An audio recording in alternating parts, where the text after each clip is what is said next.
Brosplay! Alrighty then, I think it's time to go back to the CFL. Sounds good. Do you know the difference between the CFL and NFL is? Oh. There's a song about it. You wouldn't know it. Aggression. No. Bigger balls and longer fields. So that's actually one of the things that people don't like about it. The people that I know who are NFL fans really don't like, the touchdown zone is twice as big. So it's theoretically twice as easy to land a touchdown pass. Right. So in the States, you only have 10 yards and you have whatever 30 bodies in there, then you're trying to navigate. In the Canadian, you have 20 yards, so it's literally double the space. Wow. The other thing is that the ball is all knobby and weird, so you can't really throw it right. Like, you can't throw nearly as far or as hard or as fast as you can with an NFL ball. So just in general, it's just like if you were to play hockey, but you just tied your knees together just to make it harder. It's kind of what it's like. They just hobbled themselves. That's the thing, though. That would be a better game. What, would hobbling yourself? Yeah. With your knees tied together? Like knees tied together league. See, as much as... Dude. One of 15? Nice V. Look at the shape of his body. Oh, the guy way back there? No, in the front. Just the way that they're like... Yeah. They're a full-on, like... All of them, man. Like a seagull in the distance. Well, something you always see is that every sport seems to move towards offense rather than towards defense.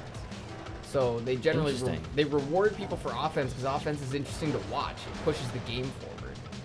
So yeah. An example is that in basketball, they used to score like 50 to 60 points a game in the early days of the industry. And the ball would be in one team's possession for like 5 minutes because they would just toss it around and toss it around and toss it around until eventually they found a hole and then they shoot and they'd get a basket. And it was like clockwork. They would just wait, find an opportunity and get a basket. But that was boring because you're just sitting there watching them pass the ball around. So they came up with a shot clock. If you don't shoot by the end of the shot clock, you just have to give the ball to the other team. What? How long is the shot clock now? It's like 30 seconds. What? Yeah, so now as soon as you take possession of the ball, you have to run to the other net because you have to get opportunities in that 30 seconds. And now basketball is pretty interesting, I will admit. Yeah, so now suddenly the ball's being changed over every 30 seconds instead of every 2 to 5 minutes. It makes a massive difference. I have a hard time with hockey because it's so hard for me to follow the puck. Yeah, if you're on a 60-inch flat screen plasma TV where you're gonna see everything, it's good. But if you're gonna watch on something with even a minor quality issue, yeah. He got so airborne, and he just hit a wall. Well, it was his fault. Like, nothing happened. Yeah, exactly. He just veered to the right and exploded. Oh, that was so funny. Wow, a race where nobody can draft because we're all on choppas. Chopper. It's a hard R, brother. New rider. All right.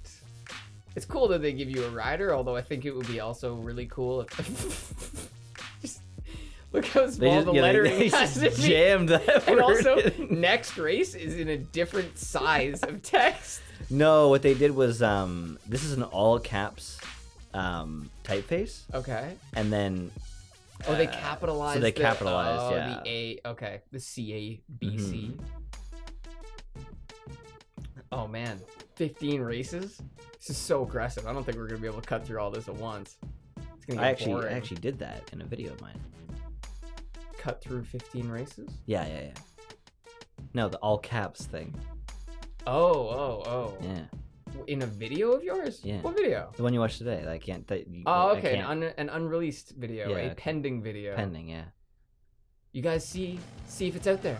See if it's on the channel. Could be. Probably will Could be. I hope it is. Yeah. I learned a lot making the Battlefront 2 video, and one is that I don't want videos that long. They're just not fun to make because I enjoyed it at the beginning and I become sick of the content by then, and it's also very hard to watch the whole thing that many times when it's 30 minutes long. That is the big thing, is that you've seen the start so many times, by the time you get to that half an hour mark, that you're so sick of it. Oh, dude, the first time, what you have to do is trust your initial reaction, which is so hard to do when it was 2 months ago. Same as a multiple choice exam. It's true. You just gotta You need to realize that when you did it the first time and thought it was funny, it's because it was funny. And the fact that you've been overexposed to it is the reason you're doubting it. It's hard to keep that in mind, though. It's really hard to remember. Like, the joke in Battlefront 2, when I, like, zoom in on our lips and make that gross noise, made me laugh so fucking hard the first time. And never again. And I watched it probably 20 times. Yeah, that's and the so, problem. like, keep just watching it over and over again. All I can do is go, like, you know, like, the edit was good. That's all I can do. I can't tell if the timing was right. I can't tell if it's funny anymore. And then I have to just trust that very first time, like, that inner child in me thought that joke was funny. And then that's like, then I have to be, then I'm all self-conscious about it because I'm like, I don't know, is it that good of a joke? Like, and in the end, you just gotta fucking put it out there, ladies and gentlemen. Just fucking put it out there. And also, just because you think it's funny doesn't mean others will. And just because you don't think it's funny doesn't mean others won't. Oh, yeah. Your opinion is actually often irrelevant in a way. I went and rewatched my animation, the Derp Souls 2. Yeah. So when I made that video, I thought it was amazing. And then once I released it, maybe, I don't know, a month after I put it out, I realized how terrible it was, and then I just left it there. And then I spent like a year, maybe even 2, just being like, it's fucking terrible, and I'm never watching it again. And I watched it the other day. It was way better than I remember. It was actually pretty good. Like, it really needed a direction of photography / director in general on a lot of the scenes because conveyance was weak. But the jokes were pretty decent.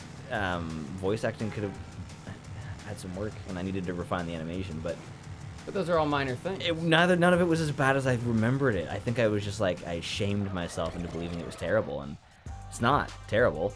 Doobs! Doobie! I think that is something that we do a lot as people, where you remember the way you remember something more than the thing itself. Ooh. But it's especially when it comes to stuff like that, when you're either being hard on yourself or easy on yourself, you tend to remember that. You tend to remember your feeling about it. You know, I remember feeling like shit. I don't remember why exactly, but I do remember that was my overall estimation of my performance. Yeah. It's an easy way to get down on yourself, too, when you've written an exam and you just sort of get in this cycle where you're just like, oh, that went like shit. Or, oh, no one's going to like this video. And when you don't release it, you'll never know. Oh, yeah. That's the worst. Once I released the Battlefront 2 video, I was no longer worried about the first video quality, you know? It was just like, I'm just going to make the next one, and whatever it ends up being is fine. They're videos. They're all videos. Yeah. And I'm actually, right now, I'm in that stage of, like, I have so many... I just have such a negative view of my time making the Battlefront 2 video that I can't watch it right now. Oh, really? It's only been, like, 2 weeks since I released it, but I'm still glad that I did it. I actually think it's a good video. I associate it was such a trials and tribulations situation. And then that whole song getting copyright claimed was like a gigantic disappointment, and also definitely my fault for not managing my expectations of that. Now you sort of put things up at the beginning, knowing that they might get striked to see if it's going to happen, right? Yeah, I put all the songs up separately just to find out if they get claimed before I even consider... Well, I mean, in some cases, I make it really nice. Well, it's not an opening.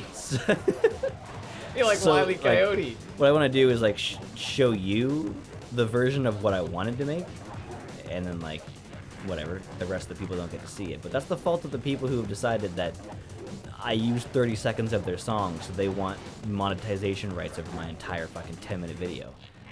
Like, fuck you. No, you may not have that. Yeah, the whole monetization thing is weird because we call it monetization because it makes it sound pretty, but it's ad revenue. Yes. At the end of the day, that is like what we're... Sorry. Every time my character dies violently, I have this laugh, which I feel like... Why did you restart? You were on a second lap. Yeah, but I was losing by a lot. Oh. I'm trying to manage how much wasted time is spent. This whole game is wasted time, so it's really about managing how much of it is actually going on. What were you saying a second ago? Oh, I was talking about like copyright claim stuff. Yeah, the fact that they can demonetize your video for things as well is kind of strange. Should we be criticizing the platform that we're on? Do we do that? Are we bold like that?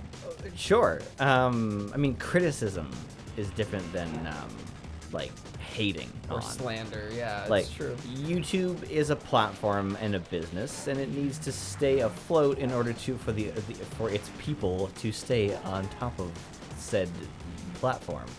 So, I get the changes. They don't want to hurt creators because creators are good for them.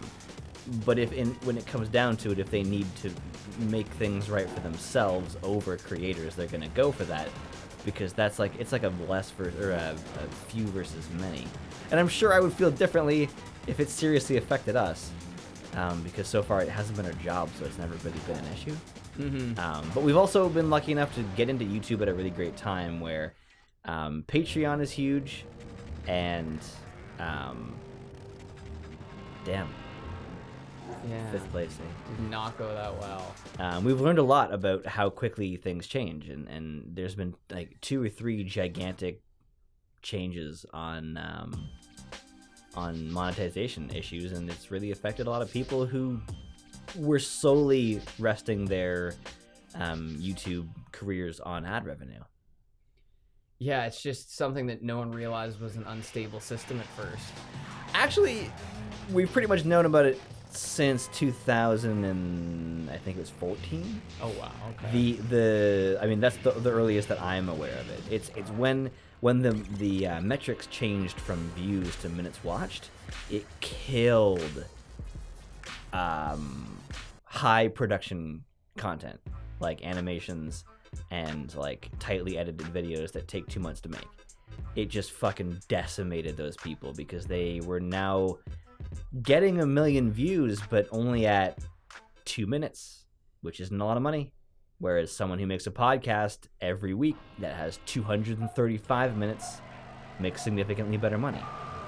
And I don't know how to solve that. I don't know how to properly gauge, because like it's based on CPM, which is like it's like audience retention and minutes watched and all that kind of stuff.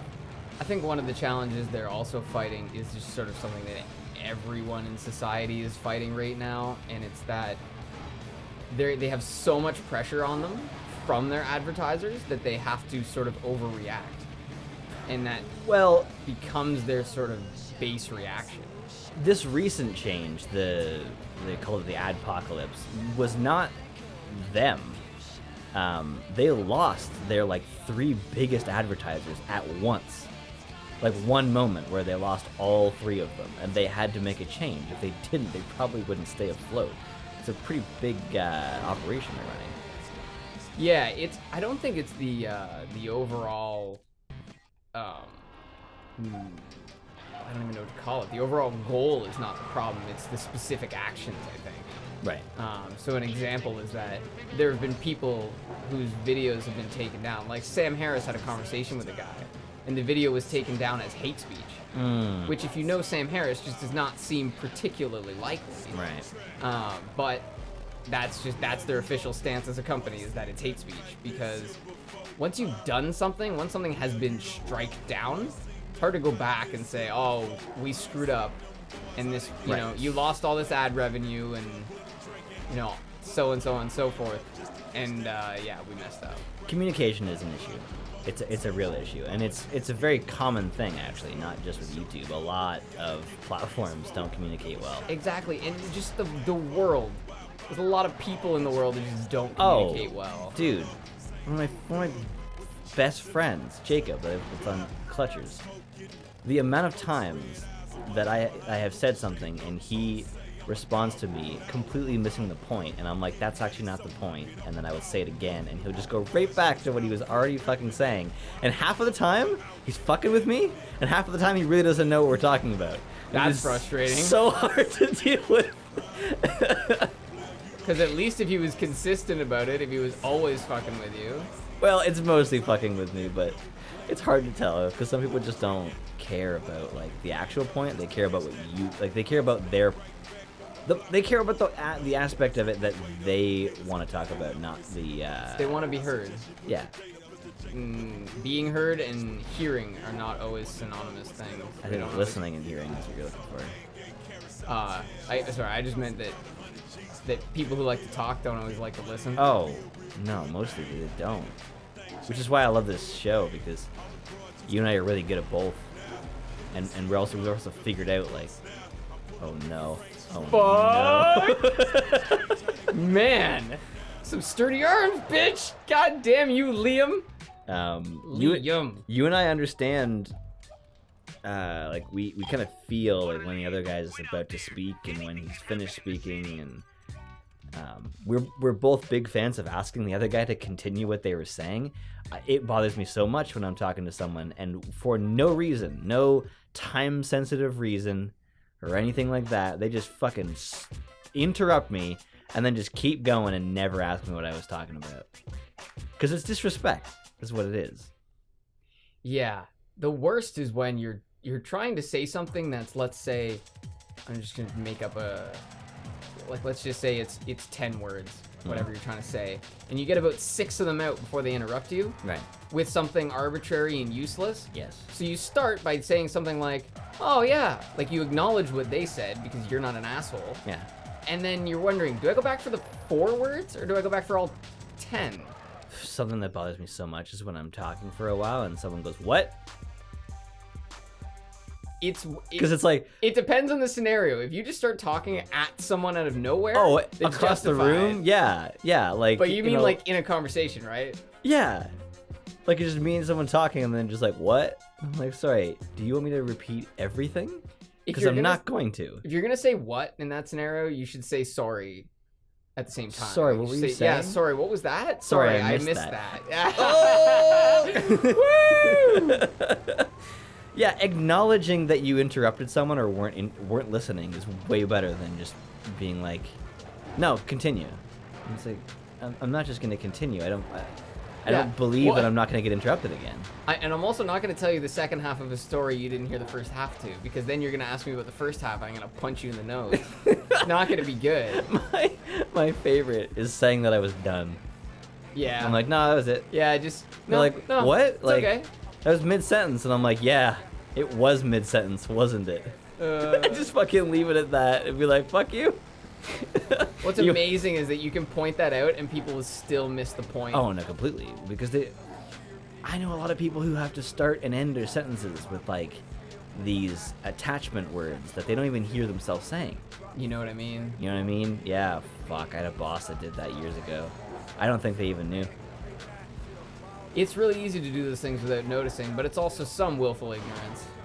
You know, you don't say something that often without somewhat ignoring it. This is a fucking mayhem race.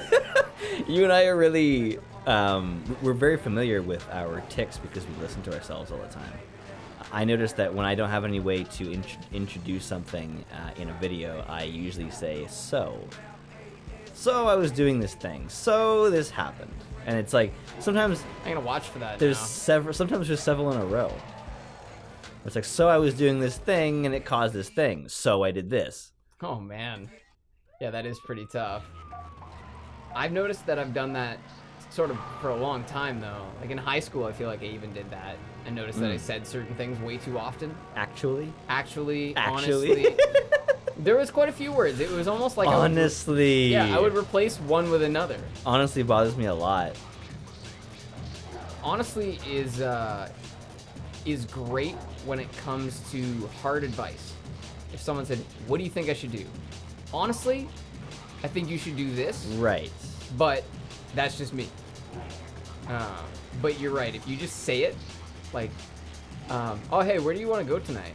Honestly, kind of like to do pizza. Wait, were you just gonna fucking lie to me about what you want to do tonight? You're a sick son of a bitch. Like, you know that? It's just like I say, you know. You think I'm gonna get pizza with your ass now? Pizza with your ass. It's like, oh, I really want pizza. Then you get to pizza and you're like, I have a confession to make. I wasn't honest with you at all. I wanted subs. Speaking of subs, I need to say something. This is a PSA. Oh. I watched a video and it was about how much chicken is actually in the chicken that they say is 100% real at restaurants. No. So most of the restaurants were pretty good. They were in the like high 90% chicken percentages. And yes, they had to break down the chicken percentages in these supposedly all chicken things. So anyways, a bunch of restaurants. Oh no! Charlie! Oh. Hey, try being 1 second faster next time, buddy. So they tested all these different types of chickens to see how much chicken DNA was in them. Oh no. Because if it's 100% chicken, it should be 100% chicken DNA. Right. So most of them were pretty much 100. They were in the high 90s. And then there was 2 different types of chicken that were both in the 50% range. No. One was just under and one was just over. So the Subway chicken, at least the ones that they did for this particular news segment, which were just bought from a regular Subway, had around half chicken. Oh no. And the other half was like soy protein and all these other binding agents. And they figured out what they did is just took strips of chicken and then they took ground chicken and then mixed it with some stuff and then pressed it into a patty and then had had these rollers essentially like paint on that sear mark after it was cooked. Paint on the sear mark. I had a friend who said that. He was like, I was like, no, dude, this is cooked chicken. I'm like, look, it's got sears on it. Like, I'm obviously fucking with him because I know how fake that shit is. And he's like, dude, that shit was cooked in a fucking bag. I don't know where he gets that from. No, they boil it. Like, they put it in like a do hot they? ass bag. Yeah. Oh, And like, it's like a we're hot not, water bath? We're not talking a small bag, brother. We're talking a giant fucking bag of chicken. Well, apparently that's how they do street hot dogs at a street vendor. Ooh. They just have a big pot of like boiling water that they just keep the hot dogs in all day. Right. So you've got all these hot dogs that they're Just moist wieners. yeah, this big pile of moist wieners. We're totally getting demonetized for this. Yeah, and Family-friendly content. yeah, and they're all just chilling in there, hoping that nothing contaminates them. Wow. I saw a picture of a cross between a pit bull and a wiener dog, and they called it a wiener pit. Oh my god. Fuck, I had something else to say and I forgot what it was. It was about cooked meat or something like that. But cooked meat. No, like when we were talking about like bags of meat. Oh god, they cooked that meat in a bag. Big old bag of meat. Shit.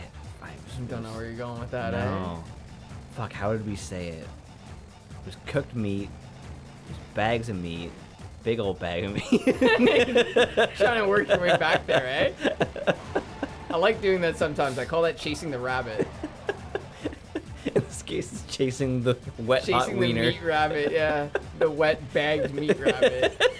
Do you know what rabbit fever is? Have you ever heard of that? No, but I'm just imagining if you market. Wait, what? If you marketed hot dogs as hot wet meat.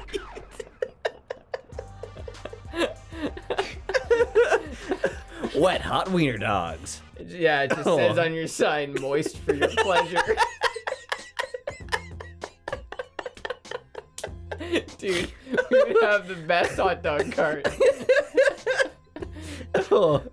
All right, now we're back on to monetization. Welcome back Oh my god. to Gas Lamp Track. I've got tears in my eyes from lovely jokes. Gas lamp track. Oh, we've already been on this track. I know this shit. I just want to paint the picture for people. We started this session in the daytime, so the lights are not on, and then we are playing into the darkness. So now we're in like a completely dark room with just 3 glowing ass screens, 4 glowing ass screens looking at us. That, plus we're laughing a lot, so my eyes are actually drenched. It's right hard now. to see. It's just so wet. These wet wieners will get your eyes just as wet. It's all about these dogs. Moist. Oh my god, moist dogs. Oh my god, no part of that sounds appetizing in the That sounds slightest. great. Actually, just imagining like just a soaking wet hot dog is actually making me hungry. I don't know if that's a good thing, man. Especially because hot dogs are the worst when they're boiled. They Ugh. have to be done over an open flame. I remember now what I was actually going to bring up. Oh, okay. Which is that Dan Avidan stopped eating at a fast food place because one time he saw someone like in one of those restaurants just dragging a clear garbage bag filled with like nuggets like across the floor. Ew. And he has never been able to eat there since, and I just wish that I could get that experience. A clear bag I'm filled too, with nuggets. I'm too, like, I love... Ooh, I have an experience. I love fast food, and I just wish that I would get that experience and just be ruined and not be able to go back. Okay, this one will help you. So we bought some chicken nuggets, and they are chicken strips. Okay.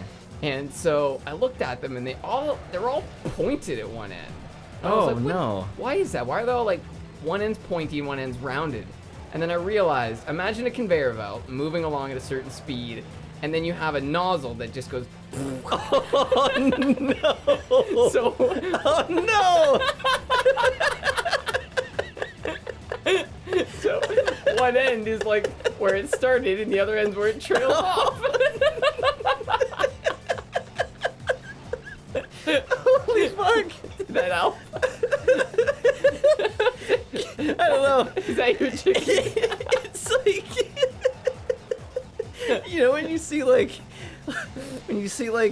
fresh desserts being like plopped out, you know, like out of like, you know, icing. Oh yeah, like ice cream or something. It's not hurting me because like it actually sounds really great, like just being able to plop out, just like squeeze some chicken out. Oh my god.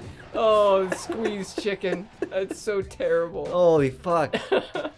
Oh my gosh. You know, if this YouTube thing doesn't work, if there's like an additional, maybe if Patreon dies and there's no more monetization, we should open up a company. We just sell squeezed chicken and wet hot wieners. Oh my god. And then we'll just have this one guy who comes out around lunch and just drags a bag of chicken nuggets. That's part of the experience. Yeah, straight out of the kitchen and straight into the garbage.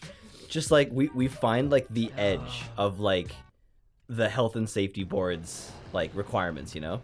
Where Well, it's like it must be like, I don't know, 6 inches from the ground, so you just drag it along like a conveyor belt that's 6 inches off the ground. Yeah, cannot touch the ground. Yeah. There's actually a restaurant I feel like that's already doing that. It's called the Heart Attack Grill, and they sell single, double, triple, and quadruple bypass burgers. That is... And when you go to the restaurant, you must dress in one of those hospital gowns.